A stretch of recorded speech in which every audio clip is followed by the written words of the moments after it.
ভুল চিকিৎসায় হাত পা হারালেন শিশু তানভীর, আটক চিকিৎসক।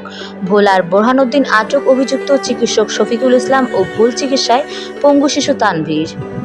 ভোলার বোরহানউদ্দিনে চিকিৎসক স্যাকমো শফিকুল ইসলামের ব্যক্তিগত চেম্বারে ভুল চিকিৎসায় আজীবনের জন্য পঙ্গু হয়ে গেছে তানভীর নামে ৮ বছর বয়সী এক শিশু, এমন অভিযোগ তুলেছে শিশুটির পরিবার। এই ঘটনায় বিচার চেয়ে ভুক্তভোগী শিশুর মা ও চিকিৎসকের বিরুদ্ধে ভোলা জেলা ও দায়রা জজ আদালতে মামলা করেছেন। আদালত মামলাটি আমলে নিয়ে পুলিশকে তদন্তের নির্দেশ দিয়েছেন। ঘটনার সত্যতা পেয়ে বোরহানউদ্দিন থানা পুলিশ মামলা রুজু করে। শনিবার চিকিৎসক শফিকুল ইসলামকে গ্রেপ্তার করে আদালতে পাঠানো হয়েছে। বিষয়টি নিশ্চিত করেছে বোরহানউদ্দিন থানা ভারপ্রাপ্ত কর্মকর্তা ওসি মোহাম্মদ সিদ্দিকুর রহমান। জানা যায়, চিকিৎসক শফিকুলের ভুল চিকিৎসার কারণে গত 15 জুলাই অস্ত্রোপচার হয়েছে শিশুটি বর্তমানে ঢাকা মেডিকেল কলেজ হাসপাতালে চিকিৎসাধীন রয়েছে। অভিযুক্ত চিকিৎসক শফিকুলের বিরুদ্ধে আগেও নানা অনিয়মের অভিযোগ রয়েছে। শফিকুল ইসলাম বোরহানউদ্দিন উপজেলা স্বাস্থ্য কমপ্লেক্সের স্যাকমো হিসেবে কর্মরত আছেন। শিশু তানভীর উপজেলার কাছিয়া ইউনিয়নের 6 নং ওয়ার্ডের ফুলকাছিয়া গ্রামের কৃষক মোসলেমের পুত্র। তানভীরের বাবা মোসলেম জানান, তানভীর চরমনাই মাদ্রাসায় হেফজ বিভাগে পড়াশোনা করে। চলতি বছরের 19 এপ্রিল সে ছুটিতে বাড়ি আসে।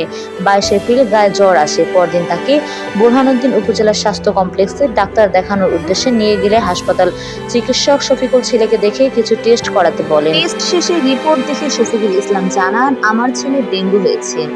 এরপর 4টি ইনজেকশন প্রয়োগ করেন। ইনজেকশন প্রয়োগের কিছু সময় পর আমার ছেলের গায়ে ছোট ছোট কালো বিচির মতো উঠতে থাকে। আমি তাৎক্ষণিক বিষয়টি শফিকুল ইসলামকে জানালে তিনি আমাকে বলেন, অ্যালার্জির জন্য এমনটা হচ্ছে, ঠিক হয়ে যাবে। তিনি ছেলেকে বাড়িতে নিয়ে যাওয়ার পরামর্শ দেন।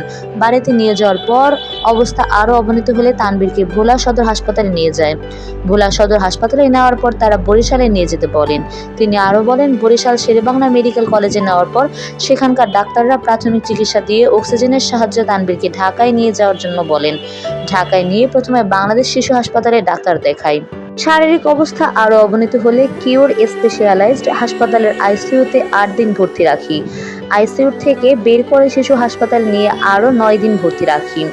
শিশুটির বাবা বলেন, শিশু হাসপাতাল থেকে ঢাকা মেডিকেল কলেজ হাসপাতালে বার্ন ইউনিটে রেফার করলে বার্ন ইউনিটে আরও 1 মাস 10 দিন চিকিৎসা শেষে 18 জুন ছাড়পত্র প্রদান করে।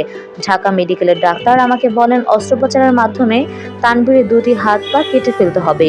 15 দিন পর এসে আবার যেন ভর্তি করাই।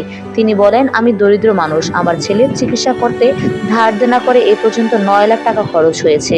চিকিৎসার জন্য আনুমানিক আরও 5 লাখ টাকার প্রয়োজন। কিন্তু দুঃখজনক ব্যাপার হলো যে ছেলেটির কথা এতক্ষণ আপনাদেরকে বললাম, কিভাবে কি হয়েছে। সে ছেলেটি গত 23 আগস্ট রাত 2:30টার দিকে মৃত্যুবরণ করেন।